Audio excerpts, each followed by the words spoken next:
রান্নাঘরে গীতাকে চরম অপমান করলো অগ্নিজিৎ মুখার্জি। হ্যাঁ বন্ধুরা, আপনারা ঠিক এমনটাই দেখতে পাবেন গীতা এলএলবি ধারাবাহিকের আজকের পর্বতে।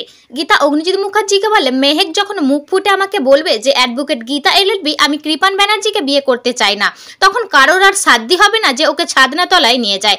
মেহেক বলে, পাপা তুমি নিশ্চিন্তে থাকো, এই রকম কথা আমি কখনো বলবো না, আমি তোমার জয় দেখতে চাই, তোমায় জিততে দেখতে চাই। তখন গীতা বলে, আর আমার হার দেখতে চাও? বেশ, তোমার জন্য হেরে গেলেও আমি জিতে যাব মেহেক।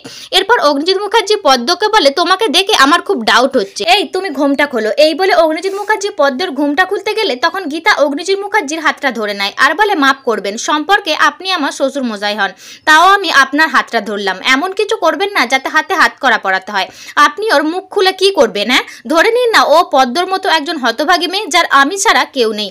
এরপর এদিকে দেখা যায় প্রলয় মুখার্জি ভজন মিত্তিরকে বলে, গীতা তোমাদের জম, আমি জানি তোমাদের মৃত্যু ওর হাতেই আছে, আর মেহেকের বিয়েটাও ও কিছুতেই হতে দেবে না। তখন কিরণকান্তি ব্যানার্জি বলে, বিয়েটা হবে, আমি আপনাকে চ্যালেঞ্জ করছি। প্রলয় মুখার্জি বলে, আমিও চ্যালেঞ্জ করছি, যদি বিয়েটা হয় তাহলে আপনি যা বলবেন আমি তাই করব, আর যদি পদ্মর কেসটা গীতা ছেড়ে দেয় তাহলে এই কেসটা অন্য কেউ নেবে, আর সেটা হচ্ছে আমার মা ব্রজবালা মুখার্জি।